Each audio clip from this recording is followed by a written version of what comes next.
Hello friends, स्वागत है आप लोग का एनसीईआरटी जोन में। देखिए, जैसे आप लोग को पता है करंट अफेयर्स हम डिस्कस करें, तो इस जो वीडियो सीरीज में कहाँ से कहाँ तक करंट अफेयर्स आ रहा है। सबसे पहले समझ लीजिए, 1 जनवरी से लेके 31 सितंबर तक का करंट अफेयर्स है। बीच बीच में मैं क्या करूँगा, अब वेबसाइट से कुछ वेबसाइट जो इम्पोर्टेंट वेबसाइट है वहाँ से क्वेश्चन निकाल के मंथली भी डाला करूँगा। मंथली ये तो देखो, मंथली आप बोलोगे मंथली क्यों, क्योंकि ये सारा है। हाँ, फिर भी रिवाइज करने के लिए मैं ट्राई करूँगा एक भी टॉपिक छूटे ना, क्योंकि इसमें सारा टॉपिक सितंबर 31 तक डाल ले रहे हैं। तो अभी कुछ इंपॉर्टेंट वेबसाइट है जो 50 क्वेश्चन पर मंथ बताती है, कोई 70 क्वेश्चन पर मंथ बताती है। तो हम क्या करेंगे, हम सबको डालने का ट्राई करेंगे, ताकि एक भी क्वेश्चन नहीं छूटे। और ये वाला जो सीरीज है, इसमें हम ऐसा नहीं सोचते हैं कि मुझे 20 एमसीक्यू करना है, नहीं, 20 न्यूज को कवर करते हैं हम, 20-25 न्यूज को कवर करते हैं। इसमें 20-25 क्वेश्चन बनाते हैं। एक क्वेश्चन में किसी में देखो, बहुत कम ऐसा क्वेश्चन मैं पूछता हूँ जिसमें सिंगल वर्ड आंसर हो, क्योंकि उससे पूरा न्यूज कवर नहीं हो पाता। उससे मैं भले ही एमसीक्यू का नंबर भरा दूंगा, लेकिन न्यूज कवर नहीं हो पाता है। इसलिए मैं ट्राई करता हूँ कि ज़्यादा से ज़्यादा पॉइंट आपको दिया जाए, और एक में एक न्यूज़ कवर करें, उसमें 3-4 स्टेटमेंट में भले ही क्वेश्चन आ जाए, लेकिन उसमें पूरा न्यूज़ कवर हो जाए। तो इस अभी जो क्वेश्चन आएगा इस वीडियो में, सिर्फ summit and conference, almost 20-30 summit and conference हुआ है, क्योंकि बहुत ज़्यादा होती है समिट एंड कॉन्फ्रेंस। लेकिन इस साल कोरोना के सिचुएशन के कारण समिट एंड कॉन्फ्रेंस बहुत कम हुआ है, तो इसलिए हमें डिस्कस करेंगे। और ध्यान से देखना, समिट एंड कॉन्फ्रेंस का अंदर का पॉइंट इंपॉर्टेंट नहीं होता है, जो इम्पॉर्टेंट बॉडी है उससे पॉइंट आ जाता है। जैसे कोई यूरोपियन यूनियन न्यूज में आ गया तो उससे क्वेश्चन आ जाता है, इवन इकोसॉक आ गया उससे क्वेश्चन आ जाएगा। लेकिन बॉडी के अंदर एड्रेस ध्यान देना, जब मीटिंग हुआ, मीटिंग में क्या बात हुई वो हमारे लिए इंपॉर्टेंट नहीं होता है। क्लियर? तो ये आपको पता है, 9th ऑलरेडी लेक्चर हो चुका है, 10th लेक्चर है। इसमें सिर्फ और सिर्फ समिट एंड कॉन्फ्रेंस है, 1 जनवरी से लेकर 31 सितंबर तक। क्लियर? सबसे पहला है कि 13th, ध्यान देना, 13th India UAE joint commission meeting हुआ। ध्यान देना, 13वां हुआ इंडिया और किसके बीच, यूएई के बीच ज्वाइंट कमीशन मीटिंग होती है। किस किस बेसिस पे, ध्यान देना, सब्जेक्ट तो वही होगा ना, ट्रेड, इकोनॉमिक, टेक्निकल कॉपरेशन, ये सब होगा ऑब्वियसली, क्योंकि 17 अगस्त को हुआ तो वर्चुअली ही हुआ होगा ऑब्वियसली, कोई दिक्कत नहीं। और इस मीटिंग को चेयर कौन कर रहे थे, ये भी आपको, दोनों चेयर करेंगे, उधर से उनके एक्सटर्नल अफेयर्स में, इधर से इनके एक्सटर्नल अफेयर्स मिनिस्टर, मतलब उनके जो फॉरेन अफेयर्स मिनिस्टर है उनको एक्सटर्नल अफेयर्स मिनिस्टर बोलते हैं। हमारे यहाँ से जयशंकर साहब थे, उनके यहाँ से शेख अब्दुल्ला बिन जायद अल नहयाम थे, तो उनका नाम जरूरी नहीं है।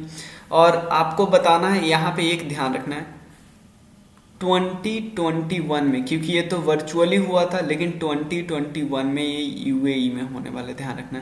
लेकिन सबसे इम्पॉर्टेंट हमें मैप, यूएई यहाँ पे है, ध्यान देना, यूएई यहाँ पे है। और कौन कौन है, अरेबियन पेनिनसुला बोलते हैं, इसमें कौन कौन देश है, सबसे लार्ज है सऊदी अरेबिया, उसकी कैपिटल है रियाद। उसके अलावे है यूएई जिसकी कैपिटल है अबू धाबी। उसके बाद है ओमान की कैपिटल है मस्कट। यमन की कैपिटल है सना। और उसके बाद है जॉर्डन की कैपिटल है अमान। उसके बाद इराक का कैपिटल है बगदाद, ध्यान देना, बगदाद। इराक में एक जगह है अल बसरा, बहुत इंपॉर्टेंट जगह है। कुवैत की कैपिटल है कुवैत सिटी, ये वाला। उसके बाद 2 और देश है, ध्यान रखिए, एक है कतर, दोहा कतर, और एक है आइलैंड कंट्री, बहुत इंपॉर्टेंट, बहरीन की कैपिटल है मनामा। तो आपसे पूछा जा सकता है, पर्शियन गल्फ में कौन ऐसा देश है जो आइलैंड है, तो आप बोलना है बहरीन है। क्लियर, बहरीन है। इधर ईरान है, हमें पता ही है। और यहाँ पे आपको कौन सा स्ट्रेट है, ये तो आपको पता है, स्ट्रेट ऑफ हॉर्मुज। आपसे क्वेश्चन ये भी पूछा जा सकता है, स्ट्रेट ऑफ हॉर्मुज किन 2 वाटर बॉडी के बीच का चैनल है, तो आप बोलना है, एक तरफ है पर्शियन गल्फ, एक तरफ है गल्फ ऑफ ओमान। क्लियर, कोई दिक्कत नहीं, एक, ठीक, हाँ, हो गया। और कुछ यहाँ पे नहीं, यहाँ थोड़ा ध्यान रखना, ये है मेडिटेरेनियन, इधर है मेडिटेरेनियन सी है। ये मेडिटेरेनियन सी से कौन कौन टच होता है? एक तो लेबनान टच होता है, इजराइल टच होता है, ध्यान देना, जॉर्डन टच नहीं होता। ये इंपॉर्टेंट पॉइंट है, कई बार एग्जाम में ऐसे फंसा देते हैं हमें। क्लियर? स्वेज कनाल यहीं से गुजरता है, ये तो आपको पता ही। इजिप्ट का ही पार्ट है, ये इजिप्ट का ही पार्ट है। इसको सीनाई पेनिनसुला बोलते हैं, सीनाई पेनिनसुला। क्लियर? तो सिनाई पेनिनसुला किस दो वाटर बॉडी के बीच है? एक तरफ है रेड सी और एक तरफ है मेडिटेरेनियन सी। क्लियर? यहाँ पे जो स्टेट है उसका नाम है आई थिंक बाब अल मंदाब, यही नाम है, बाब अल मंदाब। प्रोनाउंसिएशन बस एक बार देख लेना, लेकिन नाम सही है, बाब अल मंदाब। बाब अल मंदाब किन दो बॉडी को जोड़ता है? एक तरफ है रेड सी और एक तरफ है गल्फ ऑफ एडन। कोई प्रॉब्लम? इतने हमने सीख लिया। बाब ऑफ अल मंदाब स्ट्रेट, और एक है स्ट्रेट ऑफ हॉर्मोज, और जो इस मतलब सारे देशों के बारे में हमने जान लिया, ये सब हो गया। क्लियर? ठीक, इसमें कोई प्रॉब्लम नहीं है। चलिए अब आगे चलते हैं। हाँ, पहला हो गया 13। अब नेक्स्ट है एक समिट हुआ, क्या नाम है उसका? समिट हुआ इंडिया एट द रेट 75। ये एक डॉक्यूमेंट, क्लियर है ना? इसका मतलब एक्चुअली है क्या? 75 कौन से, किसका 75? किसका 75? आप बताओ, हम लोग आज़ाद कब हुए? 1947 में। 1947 प्लस। क्लियर? तो एक डॉक्यूमेंट रिलीज किया गया जिसका नाम है India at the rate 75। Actually ये पिछले साल पब्लिश किया गया था। तो इसका मकसद क्या था? क्योंकि हम आज़ाद हो गए थे 1947 में। इसका मकसद था कि हम अपने देश में, ध्यान देना, हम अपने देश में आज़ादी के 75वें साल में क्या क्या नया चीज़ देखना चाहते हैं। ध्यान देना, क्या क्या नया चीज़ देखना चाहते हैं। तो इसके लिए बार बार समिट ऑर्गेनाइज होता रहता है। समिट ऑर्गेनाइज होने का क्या क्या मतलब है? क्लियर? तो यहाँ पे हाँ, तो पता है क्या होता है? अभी सारे जितने भी मिनिस्ट्री हैं, सब मिनिस्ट्री अपना अपना टारगेट देते हैं कि हाँ हम इसमें 2022 तक ये कर लेंगे 2022 तक। क्योंकि 75 आप ऐड करो ना, 7 5 12 और 2 2022। क्लियर? तो आपको बताना है सिर्फ इंडिया एट द रेट 75 एक डॉक्यूमेंट है, वो किसके द्वारा पब्लिश किया गया था? PMO, prime minister office, NITI Aayog, या ministry of road transport and highway, and none. तो इसका करेक्ट आंसर है नीति आयोग। ध्यान रखना, ऐसे पूछ देता है। क्लियर? क्योंकि एक बार पूछा हुआ था अटल मिशन के बारे में, तो ये भी पूछ सकते हैं। एक और है इंडिया आइडियाज समिट हुआ 2020 में। आपको बताना है किसके द्वारा ऑर्गेनाइज किया गया ये। पहला है यूएस इंडिया बिजनेस काउंसिल के द्वारा, यूएस इंडिया बिजनेस काउंसिल के द्वारा, prime minister office, NITI Aayog, या नन। तो इंडिया आइडियाज समिट नाम से ही पता चलता है कि एक ऐसा आइडिया जो इस देश के बेटर फ्यूचर के लिए ज़रूरी है। क्लियर? तो प्राइम मिनिस्टर नरेंद्र मोदी ने वर्चुअली डिलीवर किया की नोट वगैरह इसके बारे में कि कैसे अमेरिकन फर्म इंडिया में इन्वेस्ट करेंगे अलग अलग सेक्टर में, जैसे health care, energy, infrastructure, civil aviation, इन सब में करेंगे। क्लियर? तो इसका किसने इसको ऑर्गेनाइज किया ये बताना है आपको। ये ऑर्गेनाइज किया यूएस इंडिया बिजनेस काउंसिल है। ध्यान रखना, US India business council. Main मकसद है कि फॉरेन इन्वेस्टर जो यूएसए के हैं वो कैसे इंडिया में इन्वेस्ट करेंगे अलग अलग सेक्टर में, क्योंकि आपको पता है इंडिया में इन्वेस्टमेंट की बहुत ज़्यादा ज़रूरत है। क्लियर? नेक्स्ट चलते हैं। नेक्स्ट क्वेश्चन है कि हाँ, एक क्वेश्चन है कि इंडिया और ऑस्ट्रेलिया के बीच समिट हुआ है, इंडिया और ऑस्ट्रेलिया के बीच। लेकिन उससे भी पहले एक और क्वेश्चन था कि प्राइम मिनिस्टर ने वर्चुअली एड्रेस किया, यहाँ पे वर्चुअली एड्रेस किया इकोसॉक की मीटिंग को। ध्यान देना, वर्चुअली एड्रेस किया इकोसॉक की मीटिंग को। तो इम्पॉर्टेंट क्या है यहाँ पे? इम्पॉर्टेंट है, एक सबसे इम्पॉर्टेंट चीज़ है कि इसका हेडक्वार्टर कहाँ पे? इकोसॉक का। आपको हेडक्वार्टर बताने हैं कमेंट सेक्शन में, ये मैं इसलिए छोड़ दिया हूँ। और ये मैप देने का मकसद है कि मैप देने का मकसद है कि इसका हेडक्वार्टर इसी मैप में है, लेकिन इसमें यूएसए के बारे में हम अगर डिस्कस करें तो सबसे इम्पॉर्टेंट चीज़ डिस्कस कर लेते हैं। सबसे इम्पॉर्टेंट है जो लेक है, 5 लेक के बारे में। एक है lake Superior, lake Michigan, lake Huron, lake Erie और लेक ओंटारियो। क्लियर? सारे लेक आप देख रहे हो, सारे लेक। और एक और चीज़ इसमें सबसे इम्पॉर्टेंट है, सिर्फ एक लेक ऐसा है जो पूरी तरह यूएसए में है, लेकिन बाकी चारों लेक है आधा यूएसए में, मतलब ऑलमोस्ट 50% यूएसए और कनाडा में है। तो ये क्या है? लेक सुपीरियर, मिचिगन, ह्यूरॉन, एरी और लेक ओंटारियो। तो सारा आप ध्यान रख सकते हो इसको। और यहाँ पे एक मिसिसिपी रिवर है, ये भी हमें ध्यान रखना है। और ऊपर कनाडा है हमें पता है, नीचे मैक्सिको है ये भी पता है।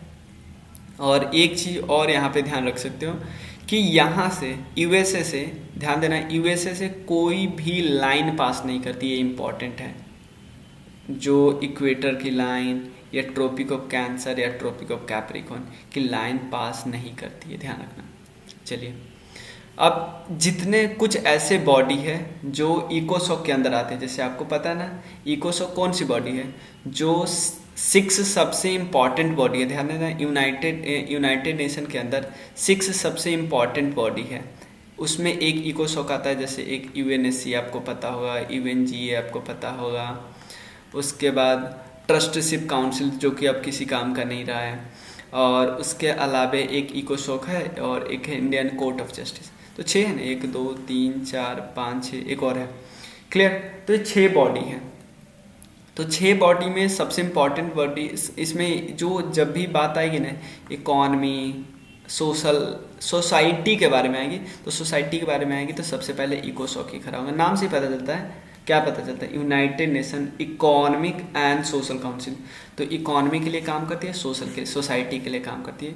तो बहुत सारी जो ऑर्गेनाइजेशन है, जो इसकी सब्सिडरी बॉडी यूनाइटेड नेशन के, चाहे International Labour Organisation, Food and Agriculture Organisation, UNESCO, WHO, World Health group और IMF या यूनिसेफ, सारे बॉडी इकोसॉक के परव्यू में आती है। तो आप में से बहुत सारे क्वेश्चन ऐसा पूछा जा सकता है कि आप बताइए यूनिसेफ किसके परव्यू में आता है, इकोसॉक के या UNSC के, UNGA के या ICJ के? तो आप फंस सकते हो, और ध्यान रखना है बस इसको।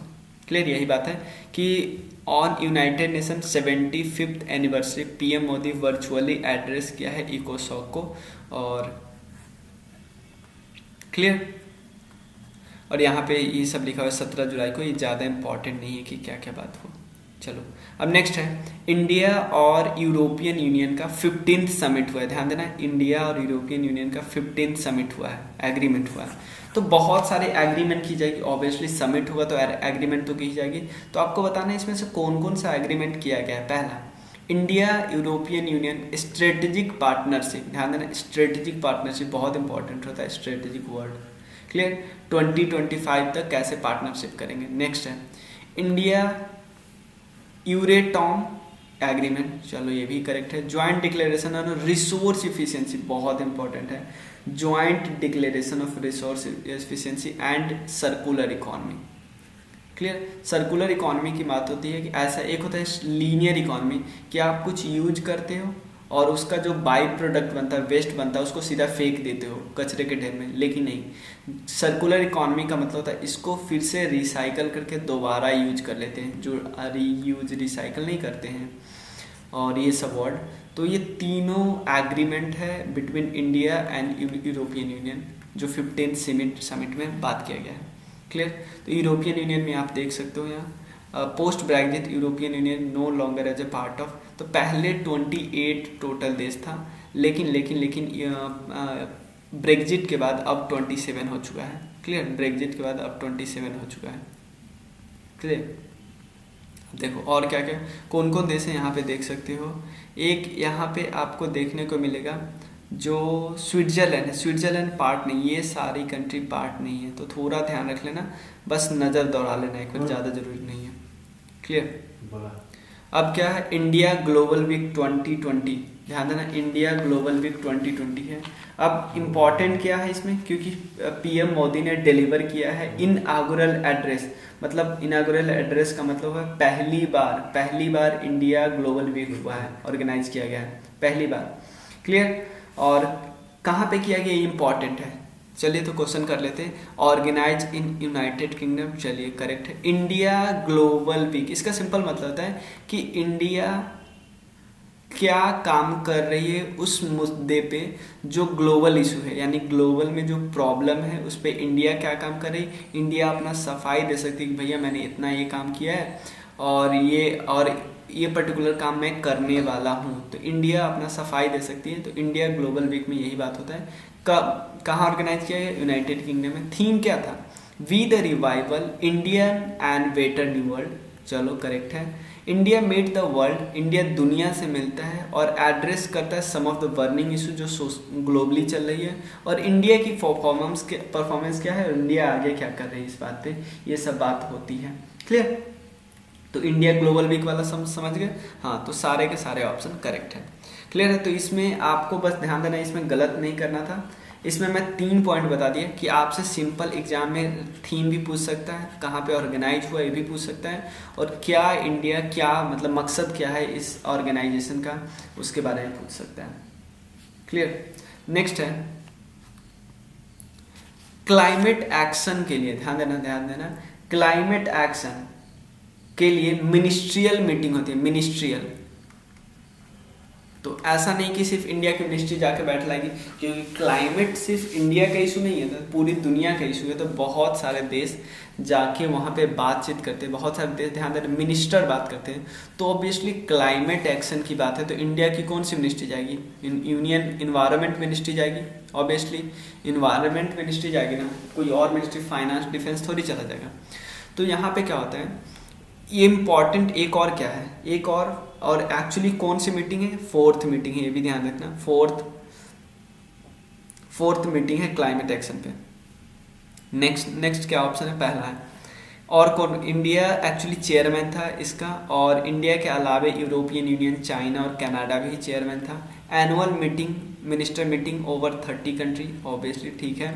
इम्प्लीमेंटेशन ध्यान देना सबसे इंपॉर्टेंट, पेरिस एग्रीमेंट जो किया गया था COP21 में 2015 में, तो इसमें पेरिस एग्रीमेंट को कैसे इम्प्लीमेंट किया जाए, और on climate change through promotion of ambitious climate action. सब बोलेंगे भाई आपने क्या स्टेप लिया, एक दूसरे से सीख सकते हैं ऐसी बातें, तो सारे के सारे ऑप्शन करेक्ट हैं। क्लियर, नेक्स्ट है इंटरनेशनल जुडिशियल कॉन्फ्रेंस, ध्यान देना इंटरनेशनल जुडिशियल कॉन्फ्रेंस हुआ कहाँ पे, इम्पॉर्टेंट है। तो कहाँ पे हुआ, न्यू दिल्ली में, इम्पॉर्टेंट है। तो क्या है, इंटरनेशनल जुडिशियल कॉन्फ्रेंस, सबसे इंपॉर्टेंट चीज़ याद रखिए, कहाँ पे हुआ, न्यू दिल्ली में। ऑब्वियसली कैसे होगा, वर्चुअल होगा, कोई दिक्कत ही नहीं है, क्योंकि सब कोरोना सिचुएशन में हो रहा है, तो वर्चुअल ही हो रहा है। क्लियर, PM मोदी एड्रेस करते हैं। तो और देखते हैं और कौन कौन पॉइंट करेक्ट है। PM Modi address IJC, international judicial conference, judiciary and the changing world, ये नाम है, international judiciary conference, judiciary and the changing world. Okay, theme क्या है, जेंडर जस्ट वर्ल्ड, ऐसा दुनिया बनाना है जो जेंडर के लिए जस्ट हो, जस्टिस वाला से हो। नेक्स्ट है कि टाइमली जस्टिस के लिए, ध्यान देना टाइमली जस्टिस के लिए, ऐसा नहीं कि कोर्ट के लिए लोग दौड़ रहे हैं, टाइमली जस्टिस के लिए इवन टेक्नोलॉजी का, वीडियो कॉन्फ्रेंसिंग का यूज करेंगे, होगा तो करेंगे। क्लियर है ना। और इंडिया के जो प्रोजेक्ट है, e court integrated mission mode project और नेशनल जुडिशियल डाटा ग्रिड, इन सब पे प्रॉपर इम्प्लीमेंटेशन की बात की गई है कि जब ये प्रॉपर इम्प्लीमेंट होगी तो क्या होगा, टेक्नोलॉजी, ये तो टेक्नोलॉजी का यूज कर रहे हैं ना, क्या टाइमली जस्टिस करने के लिए। टाइमली जस्टिस की बात करेंगे तो जेंडर का अपने आप जस्टिस मिल जाएगा। तो ये सारे के सारे ऑप्शन करेक्ट है। क्लियर, और तो हमने क्या क्या पॉइंट किया, आपसे क्या क्या क्वेश्चन पूछ सकता है। इंटरनेशनल जुडिशियल कॉन्फ्रेंस कहाँ हुआ था, न्यू दिल्ली। थीम क्या था, gender just world. PM Modi ने इसका पूरा नाम है international judicial conference, judiciary and the changing world. Technology का यूज कर सकते हैं हम टाइमली जस्टिस के लिए, और जो प्रोजेक्ट है ये हम देख ही सकते हैं। उसके बाद आपको, क्योंकि हमने यूरोपियन यूनियन के बारे में अभी किया है, यूरोपियन यूनियन का 15th समिट हुआ, India and European Union, 3 agreement sign हुए, वो भी हमने देख लिया। क्लियर, और जो एग्रीमेंट थे, एक स्ट्रेटेजिक पार्टनरशिप का जो 2025 तक करना चाहते हैं, यूरेटॉम एग्रीमेंट और joint declaration on resource efficiency and circular economy, तो इस सब पे बात की है। तो एक और ऑप्शन देख लेते हैं, इसमें से बताना है कौन सा ऑप्शन इनकरेक्ट है, ध्यान से रखना। The European union is a group of 28 countries और उसमें इकोनॉमिक एंड पॉलिटिकल ब्लॉक है, ध्यान देना इकोनॉमिक एंड पॉलिटिकल ब्लॉक है। ब्रेक्जिट के बाद लेकिन 27 हो गया क्योंकि यूके चली गई, यूनाइटेड किंगडम। एक चीज़ बहुत इंपॉर्टेंट है कि क्या सभी कंट्री का ऑफिशियल करेंसी यूरो है।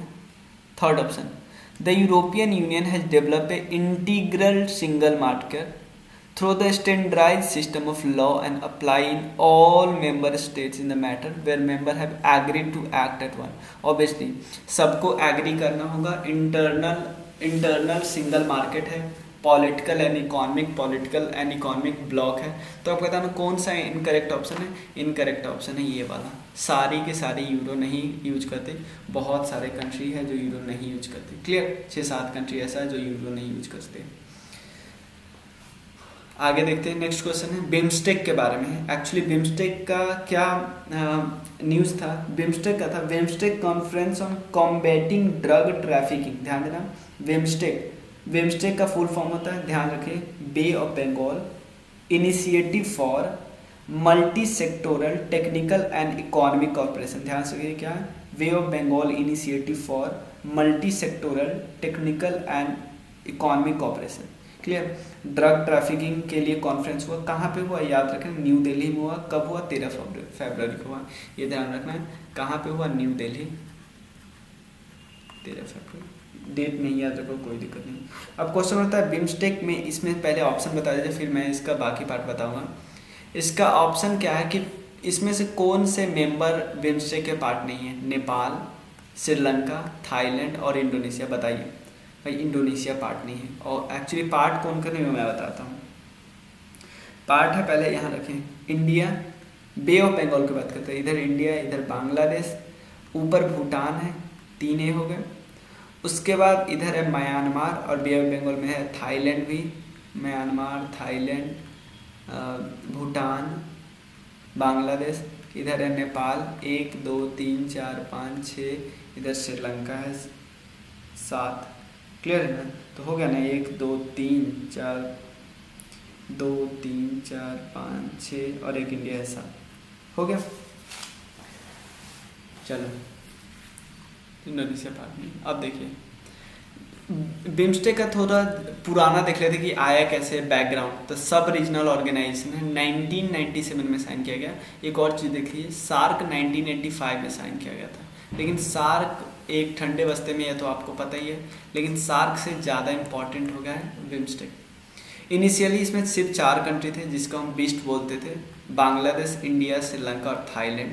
बिस्ट ईसी यानी इकोनॉमिक कॉर्पोरेशन। लेकिन बिम्स्ट बन गया था जब म्यांमार साइन हो गया, उसके बाद बिम्स्टेक बन गया जब नेपाल और भूटान साइन हुआ। तो आपसे सिंपल पूछा जा सकता है कि लास्ट कौन सी कंट्री थी जो लास्ट में, सबसे लास्ट में शामिल हुई बिम्स्टेक में।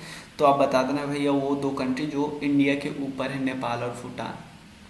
क्लियर, इंडिया के नीचे और साइड वाली कंट्री सब बाद में ज्वाइन की, पहले ही ज्वाइन कर चुके थे।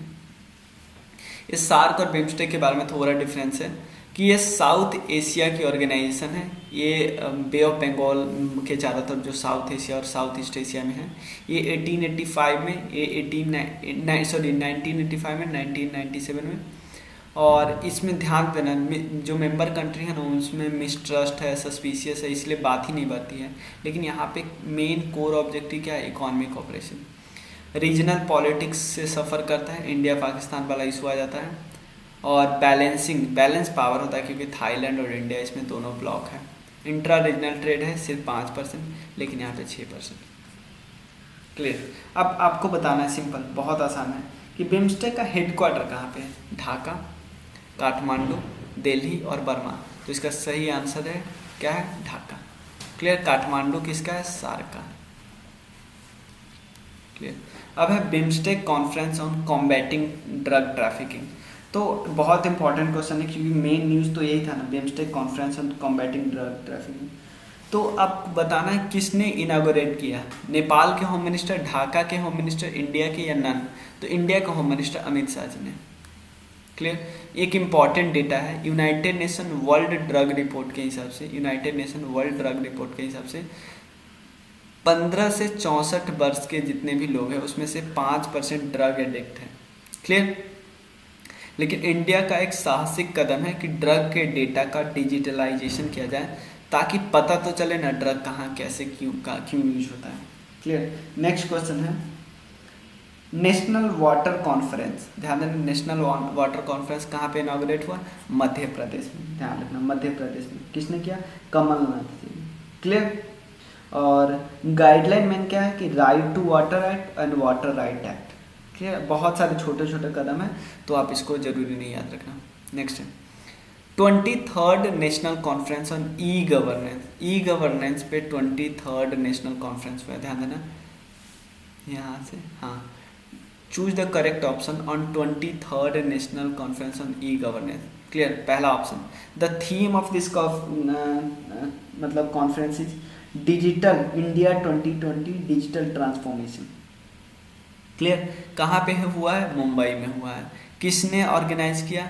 Organise by Department of Administrative Reforms and Public Grievances and ministry with the Ministry of Electronics and Information Technology MIT। तो ये सारे के सारे ऑप्शन करेक्ट हैं। क्लियर। शिलोंग डिक्लेरेशन किस, ध्यान देना, ये कौन सा मीटिंग था? 23rd। तो आपसे पूछ रहा है एक बार शिलोंग डिक्लेरेशन साइन हुआ था किस मीटिंग के द्वारा? तो आंसर 22nd, यानी पिछले मीटिंग में शिलोंग डिक्लेरेशन साइन हुआ। यानी पूछ सकता है कि कहाँ पे हुआ, इंपॉर्टेंट है, मुंबई। इस पर कौन सा ऐसा स्टेट है जिनके पास डेडिकेटेड फिनटेक पॉलिसी है, फाइनेंशियल टेक्नोलॉजी पॉलिसी है? बताइए। महाराष्ट्र, हरियाणा, हिमाचल प्रदेश और Delhi. Dedicated fintech policy, financial technology policy, कौन सा देश है? तो इस कौन सा राज्य है? इस राज्य का नाम है Maharashtra. Clear. During the conference में ब्लॉकचेन सैंडबॉक्स के बारे में बात हुई, ड्राफ्ट सैंडबॉक्स पॉलिसी के बारे में बात हुई, और महाराष्ट्र ने ध्यान देना, यही तो मैंने क्वेश्चन पूछा था, Maharashtra become the first state of India to have dedicated fintech policy. Clear. The Maharashtra state government will hold the India fintech festival in Mumbai. Clear. अब नेक्स्ट है 12th साउथ एशिया कॉन्फ्रेंस। ध्यान देना, 12th साउथ एशिया कॉन्फ्रेंस, और इसके बारे में क्या क्या करेक्ट ऑप्शन है?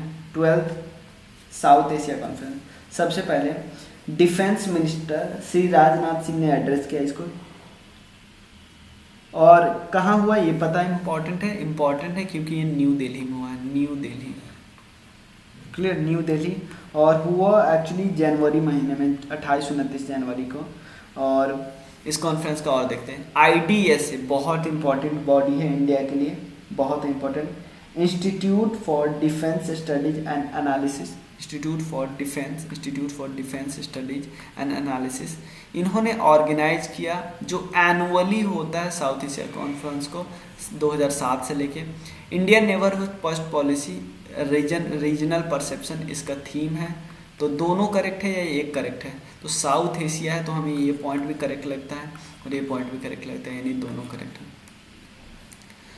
वर्ल्ड सस्टेनेबल डेवलपमेंट समिट, ध्यान देना, वर्ल्ड सस्टेनेबल डेवलपमेंट समिट हुआ 2020 में। Clear. World sustainable development summit हुआ, ये भी कहाँ हुआ? इंपॉर्टेंट है, ये भी न्यू दिल्ली में हुआ। तो जितना ऑर्गेनाइजेशन हमने देखा 3 न्यू दिल्ली में होना, ये भी न्यू दिल्ली, ये भी न्यू दिल्ली, और उसके बाद ई गवर्नेंस वाला मुंबई में हुआ,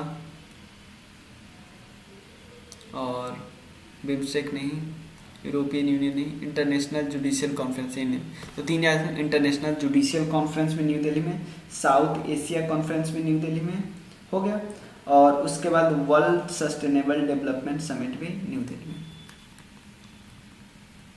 clear.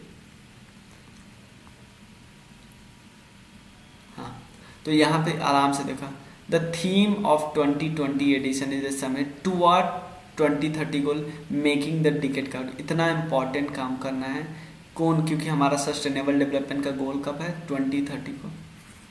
Clear. It is annual flagship event of the, किसके द्वारा है? टेरी के द्वारा, the energy and resource institute के द्वारा किया जाता है। It is a sole summit on global issue taking place in the developing world, और it is continuing the legacy of Delhi sustainable development summit which is initiated in 2001 with aim of making sustainable development a globally shared goal. मतलब origin यही है, लेकिन इसी को अब क्या नाम दे दिया गया? World sustainable development summit. Third global potato conclave, ध्यान देना, थर्ड ग्लोबल पोटैटो कॉन्क्लेव कहाँ पे हुआ था? तो थर्ड एडिशन हुआ गांधीनगर में, जो कि गुजरात में, ये हमें पता है। इसको ऑर्गेनाइज किसने किया? इंडियन पोटैटो एसोसिएशन ने। और इसके अलावा और कौन थे? ICAR थे, मतलब इंडियन पोटैटो एसोसिएशन के अलावा ICAR थे। और ICAR जो बॉडी है उसके अंदर एक छोटी सी बॉडी है सेंट्रल पोटैटो रिसर्च इंस्टीट्यूट। ध्यान देना, एक तो ये बॉडी है इंडियन पोटैटो एसोसिएशन, एक और बॉडी है ICAR, Indian Council for Agriculture research. इसके अंदर एक बॉडी है जिसका नाम क्या है? जिसका नाम है सेंट्रल पोटैटो रिसर्च इंस्टीट्यूट, जो कि शिमला में है। और इसके अलावा इंटरनेशनल पोटैटो सेंटर, जो कि लीमा पेरू में है, इन्होंने साथ दिया है। तो एक पेरू वाला ऑर्गेनाइजेशन है और एक ICAR के अंदर बॉडी है, तो दोनों करेक्ट है। टेरी के बारे में एक ऑप्शन है, 2 ऑप्शन लिखा है, आपको बताना कौन सा करेक्ट है। एक लीडिंग थिंक टैंक है जो कि डेडिकेटेड है किसके लिए? रिसर्च करती है for sustainable development in India, कि कैसे देश को सस्टेनेबली डेवलप किया जाए और इम्पॉर्टेंट क्या है। टेरी को कब ऑर्गेनाइजेशन किया गया था? 1974 में। और इंफॉर्मेशन सेंटर है एनर्जी इशू के बारे में। Over the following decade it make a research institute whose policy and technology solution transform people are. Normal बात है कि भाई ऐसा रिसर्च करो ना कि रिसर्च करने के बाद जो टेक्नोलॉजी डेवलप हो। और टेक्नोलॉजी डेवलप क्यों कर रहे हैं? क्योंकि समाज में बहुत ज़्यादा इन्वायरमेंटल प्रॉब्लम है, लोगों की लाइफ को सुधारना है। तो जब तक टेक्नोलॉजी का यूज नहीं करेंगे तो इनकी लाइफ कैसे सुधरेगी? वही बात है, दोनों करेक्ट हैं। अब जो क्योंकि कई बार ICAR बॉडी आ रहा है, Indian Council for Agriculture research, तो ICAR के बारे में हम बात कर लेते हैं। ICAR Indian Council for Agriculture Research was कब एस्टैब्लिश किया गया था? 1929 में, as a society under society registration act 1860। Clear? एक ऑटोनोमस ऑर्गेनाइजेशन, ध्यान देना, ICAR एक ऑटोनोमस ऑर्गेनाइजेशन है, किसके अंदर? डेयर के अंदर। ICAR Indian Council for Agriculture research एक ऑटोनोमस बॉडी है डेयर के अंदर। और डेयर किसके अंदर आती है? Ministry of agriculture and farmer welfare. दोनों करेक्ट हैं। क्लियर? और यहाँ पे है और कुछ कदम दिए हुए हैं ICAR ने क्या किया? फार्मर इनोवेशन फंड बनाया है, फार्मर इनोवेशन फंड। उसके बाद किसान दिवस, ध्यान देना, किसान दिवस, ये भी क्वेश्चन पूछा जा सकता है कि किसान दिवस जो नेशनल फार्मर्स डे है वो पूरे देश में ऑब्जर्व किया जाता है किसके बर्थ एनिवर्सरी पे? तो आप बता सकते हो चौधरी चरण सिंह। चौधरी चरण सिंह ये प्राइम मिनिस्टर थे, फॉर्मर प्राइम मिनिस्टर। और आपको पता है जो पूरी दुनिया में ग्रीन रिवोल्यूशन लाने वाले बंदे थे, उनका नाम है नॉर्मन बोरलॉग। नॉर्मन बोरलॉग को नोबेल पीस प्राइज मिला था, नोबेल पीस प्राइज। और उसके अलावा वर्ल्ड फूड प्राइज मिलता है, ध्यान देना, वर्ल्ड फूड प्राइज एक टाइप का नोबेल पीस प्राइज ही है एग्रीकल्चर एंड फूड के फील्ड में। क्लियर? तो डॉक्टर रतन लाल को भी मिला हुआ है वर्ल्ड फूड प्राइज का। और आपको पता होगा कि वर्ल्ड फूड प्राइज का पहले रेसिपिएंट कौन थे? MS स्वामीनाथन, जो हमारे देश में ग्रीन रिवोल्यूशन आए थे। क्लियर? तो क्या क्या याद रखना है? इंडियन काउंसिल ऑफ ने एक स्टार्ट किया है। आपसे पूछा जा सकता है कि फार्मर्स इनोवेशन फंड किसने स्टार्ट किया? तो बोल देना ICAR। उसके बाद आपसे पूछा जाएगा किसान दिवस या नेशनल फार्मर्स डे ऑब्जर्व किया जाता है किसकी बर्थ एनिवर्सरी पे? तो आप ये भी बोल सकते हो चौधरी चरण सिंह की बर्थ एनिवर्सरी पे। आपसे पूछा जा सकता है नॉर्मन E बोरलॉग को नोबेल पीस प्राइज मिला है क्योंकि उनको बोला जाता है फादर ऑफ ग्रीन रिवोल्यूशन, क्योंकि ग्रीन रिवोल्यूशन के लिए बहुत ज़्यादा काम किया। वर्ल्ड फूड प्राइज एक है जिसको हम Nobel prize for food and agriculture भी बोलते हैं, डॉक्टर रतन लाल को 2020 मिला है। ये क्वेश्चन तो बहुत आसाम से आ सकता है कि रतन लाल को मिला है क्या वर्ल्ड फूड प्राइज का, क्योंकि ये करंट अफेयर्स का क्वेश्चन है ना इस बार का। ये थोड़ा अलग है कि MS स्वामीनाथन पहले रेसिपिएंट थे। वर्ल्ड फूड डे ऑब्जर्व किया जाता है 16 अक्टूबर को और एनुअली। क्लियर? ताकि ग्लोबल हंगर को निपटाया जा सके, SDG 2 में लिखा हो। नेक्स्ट है 2 क्वेश्चन और है। 107वां इंडियन साइंस कांग्रेस। क्लियर? बहुत इंपॉर्टेंट है। इंडियन साइंस कांग्रेस 107वां है, PM मोदी जी ने इनागोरेट किया। कहाँ पे हुआ? University of agriculture sciences in Bengaluru में हुआ है। थीम क्या था? Science and technology, rural development. Major focus क्या होता है? रिसर्च पे, scientist, academician, interest in various aspect, इन सब ये सब मेन थीम होता है। क्लियर? तो सारे के सारे करेक्ट हैं। अब और है इंडियन साइंस एसोसिएशन, जो ओरिजिन है इंडियन साइंस कांग्रेस का, और 2 ब्रिटिश केमिस्ट के द्वारा ओरिजिन किया था, JL सिमोशन और प्रोफेसर PS मैकमोहन। क्लियर? ये सब लिखा हुआ। पहली मीटिंग कहाँ हुआ था? और 1914 में एशियाटिक सोसाइटी में। लास्ट क्वेश्चन है रायलसीमा डायलॉग के बारे में। रायलसीमा डायलॉग कहाँ पे होता है? न्यू दिल्ली में होता है, और 2016 में पहला एडिशन हुआ था। 2020 का थीम है नेविगेटिंग द अल्फा सेंचुरी, और होस्टेड बाय, किसके द्वारा होस्ट किया? ये इंपॉर्टेंट है। एक तो है मिनिस्ट्री ऑफ एक्सटर्नल अफेयर्स, एक है ऑब्जर्वर रिसर्च फाउंडेशन, एक रिसर्च फाउंडेशन है। बहुत सारे आर्टिकल आते हैं इसके द हिंदू में। तो रायलसीमा डायलॉग 2 इंपॉर्टेंट है। कब स्टार्ट किया गया? 2016 में। टाइट थीम क्या है? Navigating the alpha century. किसने किया?